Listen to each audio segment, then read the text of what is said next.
Everyone, আসসালামু আলাইকুম। কেমন আছেন সবাই? আই হোপ সবাই অনেক বেশি ভালো আছেন। আলহামদুলিল্লাহ আমিও আমার পরিবার পরিজন নিয়ে ভালো আছি। এই তো প্রতিদিনের মতো আবার একটি নতুন ব্লগ নিয়ে এসেছি আপনাদের মাঝে। আশা করি আজকের ব্লগটি আপনাদের অনেক বেশি ভালো লাগবে। আজকের ব্লগে আমি শেয়ার করব মধ্যবিত্ত পরিবারে অল্প বাজেটে পুরো ঈদের বাজার A to Z আর কি কেনাকাটা করব, সাথেই থাকেন। তো যাই হোক, আমি কিন্তু চলে এসেছি একটা শপে, আর এই শপ আমার বাসার খুবই কাছে। আর রোজা থেকে আসলে দূরে কোথাও গিয়ে বাজার করা বা মার্কেট করা আমার পক্ষে অনেক বেশি কষ্টদায়ক। যার মধ্যে দেখা গিয়েছে যে একই ছাদের নিচে কিন্তু এমন কোনো কিছু বাদ নেই যে পাওয়া যায় না। একদম কুকারিজ আইটেম থেকে শুরু করে তারপরে দেখা গিয়েছে যে মানে আমাদের যাবতীয় যা কিছু লাগে আর কি, কসমেটিক্স থেকে শুরু করে। তো যাই হোক, আজকে চলে এসেছি, আর সাথে কিন্তু আমার মেয়ে আর আমার ছোট বোন এসেছে। আর তো বাজারে আসার আগে কিন্তু আমি একটা লিস্ট করে নিয়েছিলাম। আসলে যেহেতু ঈদের বাজার করব, আর আমার বাসায় আগে থেকে যা যা ছিল সব কিছু আমি বাজারে আসার আগে অবশ্যই চেক দিয়ে এসেছি। বাসায় যেহেতু অনেক মশলাই ছিল, তো যেগুলো আমার প্রয়োজনীয় আর কি, যেগুলো একদম শেষ হয়ে গিয়েছে, যেগুলো না নিলেই নয়, তো সেগুলাই আর কি নিয়ে নেব। তা আসলে দেখা গিয়েছে চাইলেই কিন্তু আসলে সব কিছু নেওয়াটা সম্ভব না, কারণ আমরা যেহেতু মধ্যবিত্ত, আর দেখা গিয়েছে আমাদের হাজব্যান্ডদের ইনকামও যেহেতু কম। তো যেহেতু ইনকাম কম, তো অল্প আয়ে অল্প বাজেটেই কিন্তু দেখা গিয়েছে যে আমাদের সব কিছু মানে অল্প টাকার মধ্যে আর কি ম্যানেজ করতে হবে। তো অনেকে আবার বলবেন যে আপু তাহলে আপনি কেন সুপার শপে এসেছেন? আসলে এই শপের মধ্যে আর কি অনেক কিছু ডিসকাউন্ট দিয়েছিল আর কি, অফার দিয়েছিল যেহেতু ঈদ এসেছে। তো যার কারণে আর কি ভাবলাম যে অফার যেহেতু দিয়েছে, অফারটাকে কেন মানে কাজে লাগাবো না। যার কারণে আর কি চলে এসেছি। আর দেখা গিয়েছে যে মানে আসার পর দেখলাম যে এখানে এমন কোনো কিছু বাদ নেই, যে একদম কেকের আইটেম থেকে আর কি বেকিং যা যা কিছু বানায় আর কি, কেক বানানোর জন্য যা কিছু প্রয়োজন হয়, তারপরে দেখা গিয়েছে কসমেটিক, মানে সব কিছু এভরিথিং, একটা ফ্যামিলিতে যা কিছু প্রয়োজন সব কিছুই কিন্তু আছে। তো যাই হোক, ভাবলাম যে অফারে যেহেতু দিয়েছে, অফারের মধ্যে দেখা গিয়েছে অনেক কিছু কিন্তু সব কিছুই কিন্তু অনেকটাই কমে পাওয়া যায়। যার কারণে আর কি এখানে আজকে অফারে আমি আর কি ঈদের পুরো বাজারটা মানে বাজারটা করব।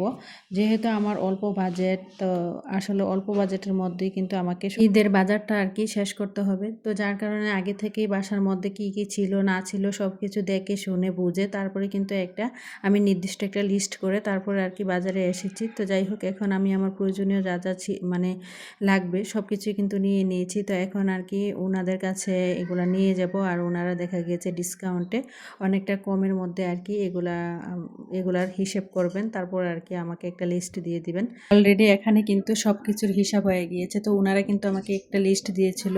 তো সবগুলো বাজার করাতে আমার কিন্তু 2130 টাকায় এসেছিল। যদিও ভিডিও করেছিলাম সেটা আর কি, আর মানে কীভাবে যে কেটে গিয়েছে, তো ছবিটা আর কি একটু দেখিয়ে দিলাম, মানে বাজারের লিস্টটা। তো 2130 টাকা দিয়ে কিন্তু মাশাল্লাহ আলহামদুলিল্লাহ আমি কিন্তু পুরো বাজারটা করাতে পেরেছিলাম, মানে শুধুমাত্র গরুর মাংস ছাড়া। তো এখানে কিন্তু 3 কেজি গরুর মাংস আনা হয়েছিল। তো এগুলো কিন্তু 800 টাকা কেজি ছিল। তো 3 কেজি গরুর মাংস এনেছি ঈদের জন্য, যেহেতু রমজান। এখন আর মুরগি বাজারটা করে নিই, কারণ অলরেডি ফ্রিজে কিন্তু মুরগির মাংস রয়ে গিয়েছে, আর বেশি দিন ফ্রিজের মধ্যে কোনো কিছু থাকলে আমার কাছে ভালো লাগে না, যার কারণে আর কি করা হয়নি। তো আমার যেহেতু বাজেট কম ছিল, তো অল্প বাজেটের মধ্যেই কিন্তু আমাকে সব দিক ম্যানেজ করতে হবে। তার জন্য আর কি ভেবে চিন্তে হিসেব করেই কিন্তু আমি ঈদের বাজারটা করেছি। 3 কেজি গরুর মাংসকে আমি কিন্তু বুদ্ধি করে এখানে 3টা বন্টন করব, কারণ এক এক সংসারের আসলে লোক সংখ্যার উপরে সব কিছু ডিপেন্ড করে। আমার ফ্যামিলিতে যেহেতু লোক সংখ্যা কম, মাত্র আমার 2 ছেলে আর আমি, আমার মেয়েটা অনেকটাই ছোট, দেখা গিয়েছে ও কিন্তু গরুর মাংস খেতে পারে না, কারণ ওর দাঁতে লেগে যায়। তো যাই হোক, তারপরে এজন্য আর কি সব দিক ভেবে চিন্তে হিসেব করে বুদ্ধি করেই কিন্তু আমি এখানে 3 দিনের জন্য আর কি রেখে দিচ্ছি। আসলে একটা পরিবারের সদস্য সংখ্যার উপরও ডিপেন্ড করে, কিন্তু দেখবেন সংসারে খরচ বেশি বা কম হয়। যে সংসারে লোক সংখ্যা বেশি ওই সংসারে দেখা যায় যে খরচও বেশি, আবার যে সংসারে লোক সংখ্যা কম ওই সংসারে দেখা যায় যে খরচও কিন্তু আমাদের সবাইকে অবশ্যই বুদ্ধিমতী হতে হবে। আমরা গৃহিণীরা চাইলে বুদ্ধি করে হিসেব করে কিন্তু খুব সুন্দরভাবে নিখুঁতভাবে অল্প বাজেটের মধ্যে অল্প খরচ দিয়েই কিন্তু খুব সুন্দরভাবে আর কি পুরোটা সংসার আর কি ম্যানেজ করতে পারি। আসলে আমাদের জীবনে আসলে অতিরিক্ত কোনো কিছু ভালো না, কারণ অতিরিক্ত কোনো কিছু করতে গেলে দেখা গিয়েছে আপনার সংসার খরচ কিন্তু মানে বেড়েই চলবে। তাই আমি মনে করি কি আপনার যেখানে যেটা প্রয়োজন ব্যতীত আসলে কোনো কিছু খরচ করাটা আমি মনে করি একদমই বোকামি। তো আমার সংসারে যে জিনিসটা প্রয়োজন হয় আমি তা ছাড়া ব্যতীত অন্য কোনো কিছুই আর কি সব মানে কেনাকাটা করার চেষ্টা করি না। আসলে এভাবে করে লোক দেখানো বা লুক দেখানোর এখানে কোনো কিছুই নেই। লুক দেখাতে গিয়ে নিজেকে বড় করার কোনো কিছুই নেই। কারণ দেখা গিয়েছে আজকে আমি লুক দেখাতে যাব, নিজেকে বড় করতে যাব, ভবিষ্যতে কিন্তু দেখা গিয়েছে আমাকেই কিন্তু বিপদে পড়তে হবে। আসলে শো অফ করার মতো এখানে কোনো কিছুই নেই। শো অফ জিনিসটা আসলে মানুষের জন্য অনেকটাই ক্ষতিকর। তো আমি মনে করি কি শো অফ না করে নিজের প্রয়োজনে যেই জিনিসটা প্রয়োজন, ওই প্রয়োজন অনুযায়ী আর কি সবসময় আর কি কেনাকাটা করার চেষ্টা করবেন। সংসারে যে কোনো জিনিস সবসময় মাথায় রাখবেন। কারণ আমরা যেহেতু মধ্যবিত্ত আর সবসময় কিন্তু অল্প টাকার মধ্যে কিন্তু আমাদেরকে সংসারটা চালাতে হয়। অল্প টাকা অল্প বাজেটের মধ্যেই যেহেতু আমাদেরকে সংসারটা চালাতে হয়, তো সবসময় চেষ্টা করতে হবে যে আমাদের প্রয়োজন ছাড়া অতিরিক্ত কোনো কিছু আসলে কেনাকাটা করা যাবে না। তো আমার ঈদের মানে বাজারের বাজেট ছিল আর কি 5,000 টাকা। তো 5,000 টাকার মধ্যে কিন্তু আমি 2400 টাকা দিয়ে গরুর মাংস নিয়েছিলাম। আর এখানে কিন্তু সর্বমোট এই যে গ্রোসারি আইটেমগুলো দেখছেন 1,000 টাকার ছিল আর কি। আমার তেলের যে এখানে 5 লিটার তেল এনেছিলাম আর কি, 1,000 টাকা নিয়েছিল। আর বাদ বাকি যা কিছু দেখছেন সব কিছু কিন্তু 1100 টাকার মধ্যে আমি কিনতে পেরেছিলাম। তো আমার কিন্তু এই দিক দিয়ে 1100 আর 2100 টাকা, আর অন্য দিক দিয়ে কিন্তু 2400 টাকা। তো হিসেব করে দেখলাম যে 5,000 টাকা থেকে কিন্তু অনেকটা টাকা আমার কিন্তু বেঁচে গিয়েছে। তো হিসেব করে বুদ্ধি করে আসলে খরচ করলে কিন্তু আমরা গৃহিণীরা সংসারের বিভিন্ন খরচ থেকেও কিন্তু টাকা বাঁচাতে পারি। তো যাই হোক, এখানে কিন্তু আমার সব বাজার হয়ে গিয়েছে। এখানে কিন্তু পলার চাল, শ্যামাই, চিনি, মুসুরির ডাল, নুডলস, লবণ, হালিম মিক্স, তারপরে দেখা গিয়েছে বিরিয়ানি মশলা, হুইল, গা মাজার সাবান, তারপরে দেখা গিয়েছে ভিম সাবান, সব কিছুই ছিল এ টু জেড আর কি। পেঁয়াজ, তারপরে যে আলু, মানে যা লাগবে সব কিছুই কিন্তু আমি এই 2130 টাকা দিয়ে আর কি নিয়েছি। আর দেখা গিয়েছে গরুর মাংসটা 2400 টাকা দিয়ে নিয়েছি। তো আমি হিসেব করে দেখলাম প্রায় আমার 400 থেকে 500 থেকে 600 টাকা আর কি আমার সেভিংস হয়েছে আসলে। আর এই তেলটা আমার বাসায় আগেই ছিল আর কি, যার কারণে এখন একটু এখানে আপনাদেরকে দেখিয়ে দিলাম। আসলে হিসেব করে বুদ্ধি করে সংসার চালালে দেখা গিয়েছে আমরা কিন্তু সংসার খরচ থেকে টাকা বাঁচাতে পারি। তো আমার কিন্তু আজকে প্রায় 500 থেকে 600 টাকা বেঁচে গিয়েছে। কিন্তু কিছু জিনিস মিসিং রয়েছে, যেমন কিছু মশলা এনেছিলাম এবং কি কিশমিশ এনেছিলাম। বাদাম আনতে হয়নি কারণ আমার হাজব্যান্ড কিন্তু অলরেডি বাহির থেকে বাদাম আর কি পাঠিয়েছিল, তো যার কারণে আর কি বাদামটা আর কিনতে হয়নি। তো কিশমিশ, তারপরে দেখা গিয়েছে যে সাদা গোলমরিচ, তারপরে অরিগানো, আর দেখা গিয়েছে যে আমি এলাচি নিয়েছিলাম আর কি। আর এই যে এলাচিগুলো দেখছেন এগুলো কিন্তু 350 টাকা ছিল। এত বেশি প্রাইস, কি বলবো, 6,000 টাকা কেজি নাকি এলাচ। কিশমিশের দামও নাকি অনেক বেশি, সব কিছুই অনেক দাম। তো আমি চেষ্টা করেছি অল্প বাজেটে আর কি সবগুলো খরচ করার জন্য। আমরা যেহেতু মধ্যবিত্ত, সব দিক ভেবে চিন্তে হিসেব করেই কিন্তু আসলে খরচ করতে হয়। তা না হলে দেখা গিয়েছে আমাদের নিজেদেরই কিন্তু অনেক বেশি ক্ষতির মধ্যে পড়তে হয়। দেখা গিয়েছে মাসের শেষে টাকার আবার টান পড়ে যায়, আবার দেখা গিয়েছে ওই টাকা কিন্তু ঋণ করতে হয়। রোজা তো প্রায় শেষ। রমজানের কথা কি বলবো, মানে রোজার কথা মনে হলো অনেক বেশি খারাপ লাগে। দেখতে দেখতে কোন দিক দিয়ে যে রোজাগুলো এত তাড়াতাড়ি চলে গেল। আসলে মানুষের লাইফে ভালো সময় নাকি বেশি দিন থাকে না।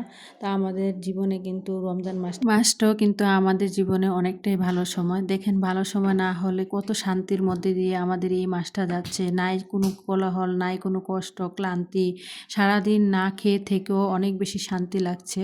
বছরের অন্যান্য মাসগুলা মনে হয় ফুরায় না, মানে হিসেব করলে। আর এখন যেহেতু রমজান, আর দেখলাম যে রোজার মাসটা কোন দিক দিয়ে যে চলে গিয়েছে আসলে বলতেই পারি না। তবু যদিও রমজানের জন্য অনেক বেশি খারাপ লাগছে আর কি।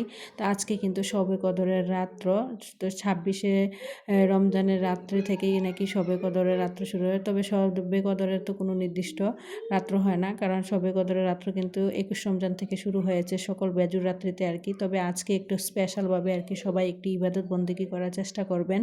আজকে সারা রাত যত পারেন নামাজ, রোজা, তসবিহ, তাহলিল, তারপরে দেখা গিয়েছে কোরআন তিলাওয়াত, এগুলা দিয়ে আর কি সারা রাত পারলে সজাগ থেকে আর কি বেশি বেশি করে আল্লাহর ইবাদত বন্দেগী করতে হবে। তো আলহামদুলিল্লাহ আমার কিন্তু আজকেই কোরআন খতমটা শেষ হয়ে হবে। কয়েকটা মাত্র পাতা, মানে কোরআনের লাস্টের যে মানে খতমের যে দোয়াটা, এটা আর কি শুধুমাত্র রেখে দিয়েছি আজকে রাত্রে আর কি, ওই দোয়াটাই পড়ব। তো যাই হোক, সবাই কিন্তু দোয়া করবেন, আমি যে আল্লাহ যদি কবুল করে আর কি আমার কোরআন তিলাওয়াত, বা যে কোরআন খতম। তো আমিও সবার জন্য দোয়া করি, আল্লাহ যেন সবার মনের সব আশা বাসনাগুলা, সবার গুনাহগুলা মাফ করে দেন এবং আশা বাসনাগুলা পূর্ণ করে দেন। তারপরে আবার দেখা গিয়েছে যে সবাইকে যেন ভালো রাখেন, সুস্থ রাখেন। তো যাই হোক, সবাইকে কিন্তু অগ্রিম একবার ঈদ মুবারক জানিয়ে নেই।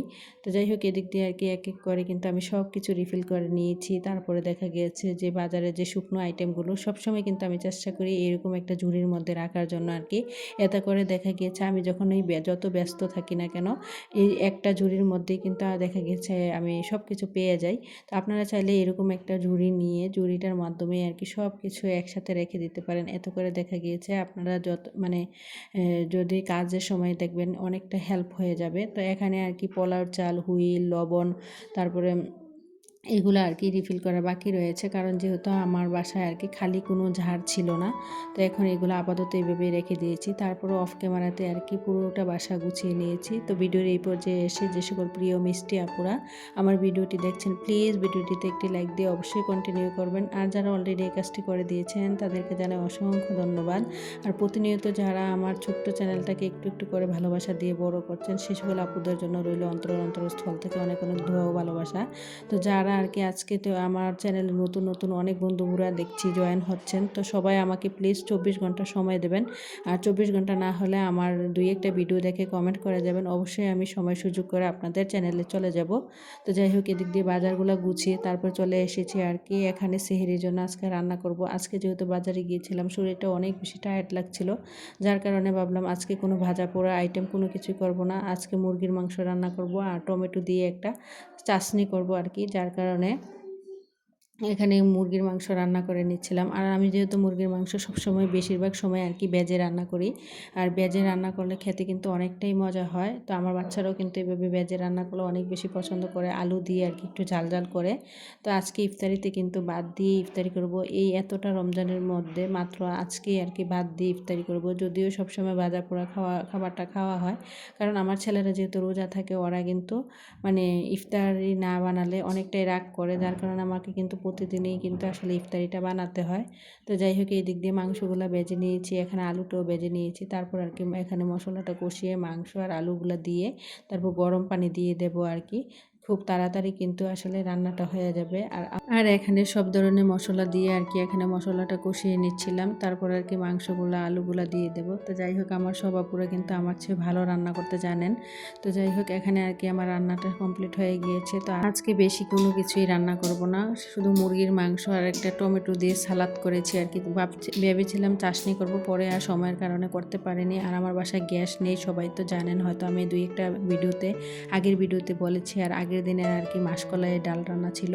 তো প্রায় কিন্তু 3টা পদ হয়ে গিয়েছে। তো এখন আর কি আমরা অফ ক্যামেরাতেই আর কি আজকে ইফতারিটা খেয়ে নেব। ভিডিওটা এই পর্যন্তই। সবাই ভালো থাকবেন। খোদা হাফেজ। আসসালামু আলাইকুম।